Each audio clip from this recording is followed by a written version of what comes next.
So they're blasting out of the pit lane and out onto the circuit, which is great to see.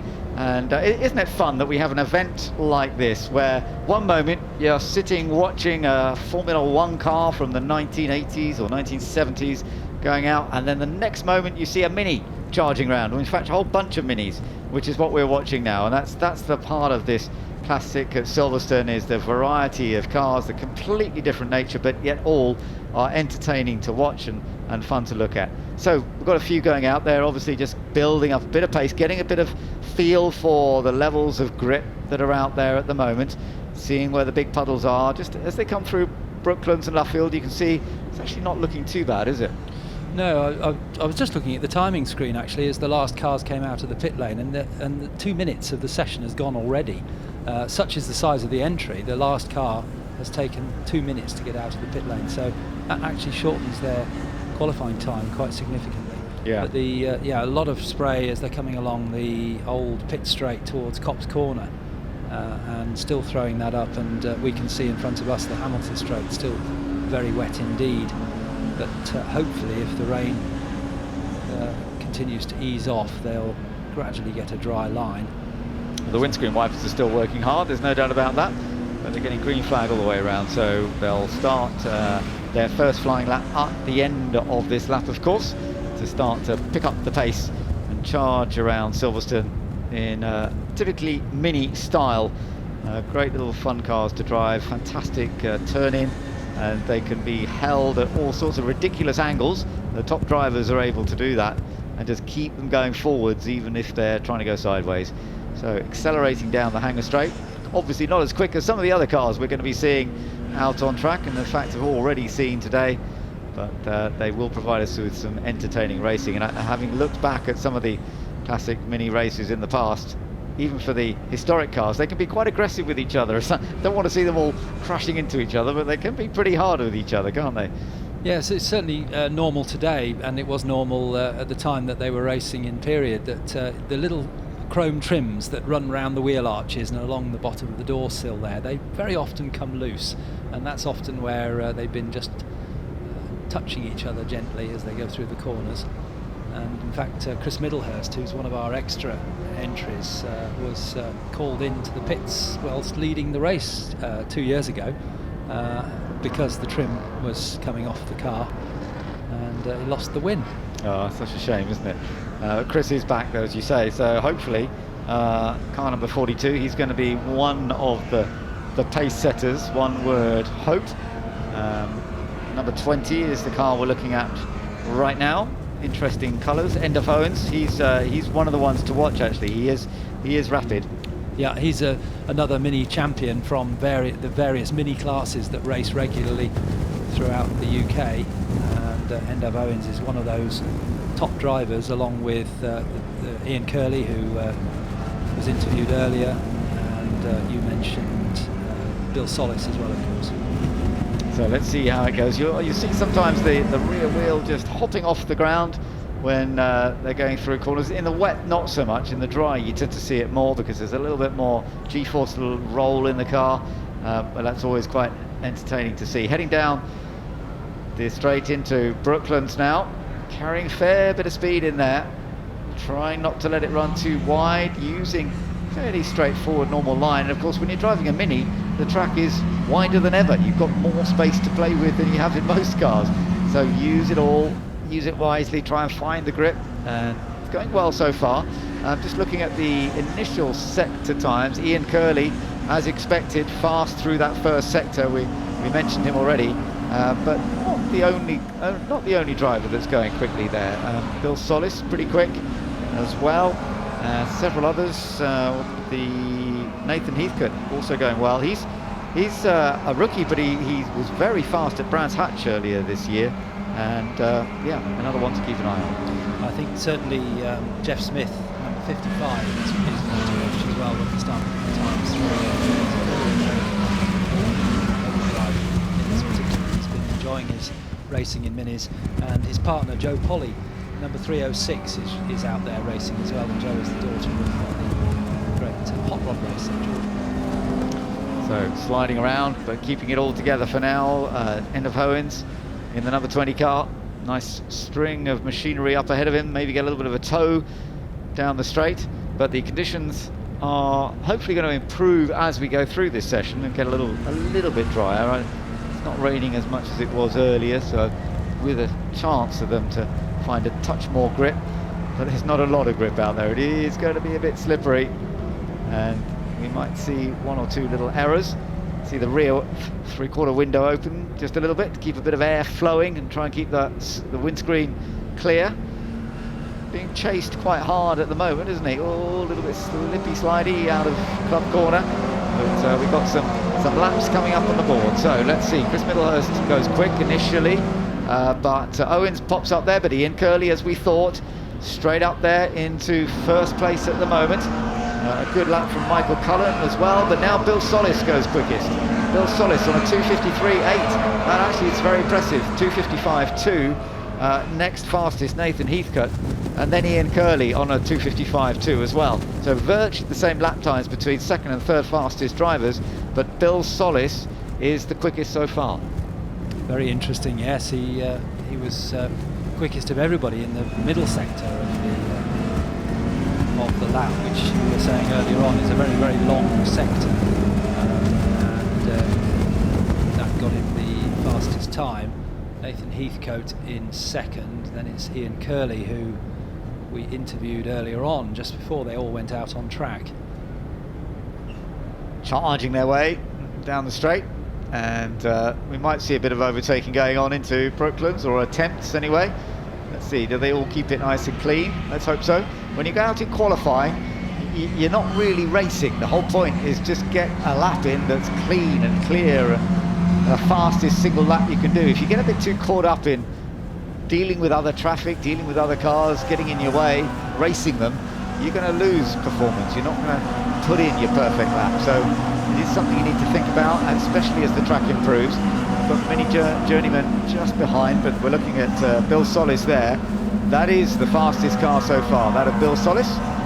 And Bill, who was a fireman back in the day, he was also a fellow instructor with me at Brands Hatch many years ago, and he actually got me to drive his car once, which was just in a test day, which was great fun. Enjoyed that.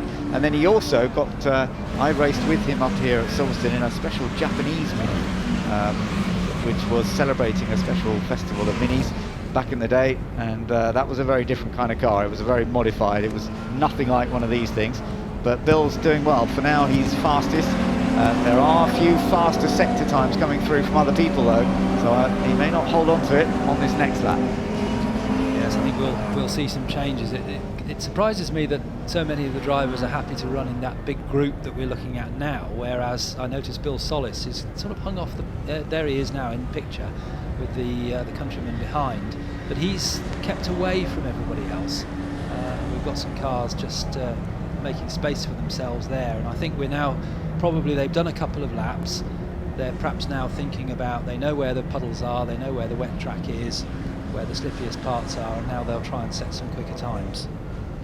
Yeah, so let's see what people can do. Remember, the fastest time so far is a 2:53.8. So who's going to go quicker than that? Is Bill himself going to improve on this lap? I think one or two people are likely to put in a slightly faster lap. Bill is just about to go across the line, and yeah, that lap is not as quick as his previous lap, but there has been an improvement for Nathan Heathcote. He's gone fastest on a 2:53.6. Bill still second on a 2:53.8. So 1:55 is the fastest car so far. Ian Curley up there in third place, but that was his earlier lap as well. And then we've got a few people who have improved. Michael Cullen has improved slightly on that last lap, as has Chris Middlehurst as well. So let's see how much that's going to change. Thankfully, conditions are showing reasonably well. Looks as though we're going to get a little bit more of a dry line, still developing as the session continues. Looking there at number 48, that is Peter James, and Peter currently a bit further down the order, he's in 23rd place. That was a very impressive lap from Nathan Heathcote to take that pole position on that second lap. He did the fastest sector time in sectors 1 and 3, so he was really, really quick all the way around. Sector 2 was his best time, but Bill Solis a little bit quicker in that sector. And and number 48 we're seeing there on screen, which is Peter James. Yeah, number 181 there, that's Hans Beckert. It's a 1965 car. Most of these cars are from the mid-60s, and all with the 1300cc engine, I believe. Certainly how it's listed. I'm not sure if that's absolutely right, but yeah, it looks that way. Heathcote still fastest from Bill Solis, Ian Curley in third place, and Mark Burnett in the Austin Mini Countryman. He's currently in 16th place, by the way, the one with the estate car with the wooden bits. That's down a little bit further down, as I say, in 16th place. We've got a total of 26 cars out there. Ian Curley, who we're looking at now, car number 46, who is currently third quickest and always a front runner, as we know, in the mini races, and as he said in the previous events here, he's done very well. Just a fraction slower on the split times, so there could be a chance here for Ian. Yeah, really floating the car through Stowe Corner there, just at the back end moving around, but he's not too concerned about that. It's the front wheels he's worried about, because they're doing the steering and the driving. The power is going through. Oh, and that's got a bit too wide. far. Just a little bit over there. But that's classic Mini, as you said. In a way, you know, you just got to keep those front wheels.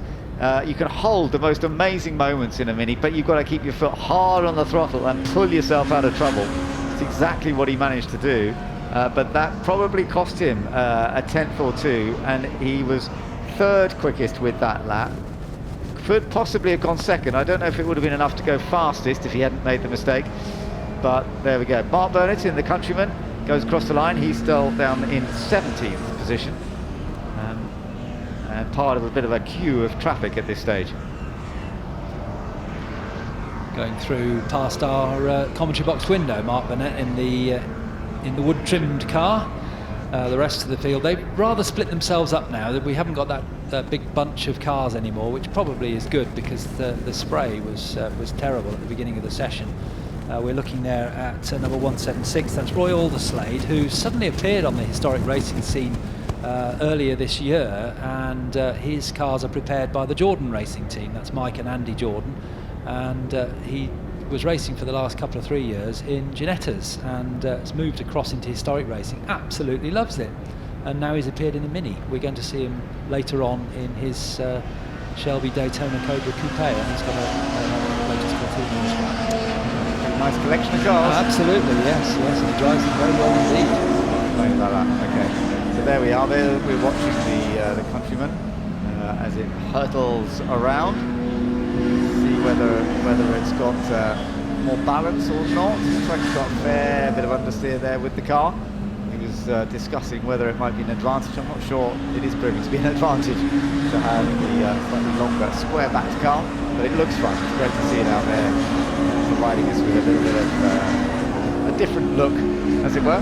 So it's still Heathcote fastest at the moment. So Nathan Heathcote, who was very quick at Brands Hatch earlier in the year, and is doing a fine job so far. He was second to Ian Curley in one of the races at Brands. Unfortunately didn't finish in the other race. Ian Curley won both races at Brands earlier on this season. Now Jeff Smith, where is Jeff? Okay, he's fifth at the moment, because Jeff was quick at Brands, and as you said, he will be fast here. At the moment he's fifth fastest, Jeff, former touring car driver, and he's not far off the pace. He's done a 2-minute 55.7 so far. Just behind Jeff Smith is Chris Middlehurst, who races in a number of different types of car. His father Andy was out in the Nissan earlier on, in the Nissan Skyline. Nathan Heathcote we're looking at now, which is the fastest car in this session, sits on provisional pole position with just over 2.25 minutes to go as he starts another lap. Yeah, running out of time now. If anyone's going to beat him, they're going to have to find a way to... Bill Solis has just gone quicker. Bill Solis has done a 2:52.5. That's a very good lap. That puts him a second ahead now, back onto provisional pole position in car number 80. So Heathcote second, Curley third, Cullen in fourth, then Middlehurst, We've got a little side-by-side battle going on right here. Car number 50 coming through, that's William Drydell, trying to make his way through, and there's been a bit of an improvement there. Coming up the order, the number 20 car of Enduff Owens, who we saw going well earlier on, but down in 9th place at the moment. And I noticed that Solis, I don't think will get round. He'll get round for a timed lap this time, but by the time he gets round, it'll be the checkered flag. So this will be his last timed lap. I'm not sure whether Ian Curley will get another 2 laps in because he was slightly ahead. But it's getting towards the end of the session now, and they need to be doing their best times because conditions are just about at their best, I think, in this session, Ben. They probably are, yeah. There are some people putting together some better sector times. In fact, Bill Solis has just done a personal best in the opening sector. It's not the fastest we've seen to date. That still actually was the fastest first sector was actually set by Nathan Heathcote earlier on. And we are looking at Nathan once again here. So whether he's going to be able to further improve, his first sector on this particular lap is not particularly quick, but it is this middle sector which is so long where you can suddenly gain a couple of seconds, honestly, through this section, of course, through Maggots, Beckett's. That's always a critical section. See a little bit of sliding going on there, carry the speed through, beautiful bit of drifting, holding, balancing the car, and Nathan still trying to improve on that second place. Can he get that provisional pole back? The checkered flag is about to come out, so this will be his last flying lap. Yes, he's just got the last part of the circuit to do. He's coming down the hanger straight into Stowe Corner, and then the short run through the Vale, and then through Club and over the line. So will he be able to improve? And indeed will Bill Solis be able to improve as well, and Ian Curley. They're all in there in the same group, aren't they? Yeah, Solis has just done a good second sector, quicker than anybody so far. Nobody is matching that. So I think Bill Solis is really on it at the moment. Could well improve his pole. Oh, lovely. Great balance from Nathan Heathcote. Just held it together there and didn't run too wide. Crossed the line, but he stays second. That lap was still a little slower than his previous best by about 7/10 slower than what he'd done earlier on. So now it's a question of Bill Solis. Yeah, Bill Solis has gone quicker. Bill Solis has done a 2:51.6. That's very impressive. Yes, on that last lap. It was, conditions were improving slowly, weren't they, and throughout the session, and he just popped that one in at the end. But good battle there at the end between Curley and Heathcote and Solis. Yeah, so provisional pole sitter, it looks like that is going to be the way it sits now, because pretty much everybody's completed their lap, certainly the front runners anyway.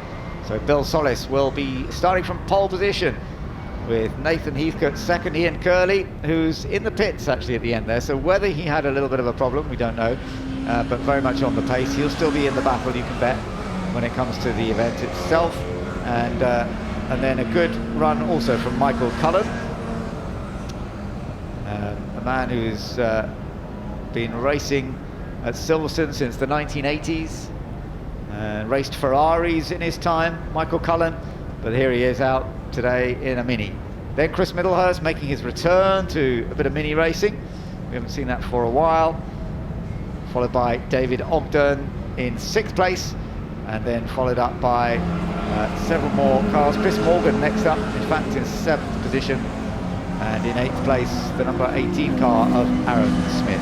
But a very competitive time. You look at those lap times in that group particularly, tiny differences between them, and impressive stuff from Bill Solis in particular.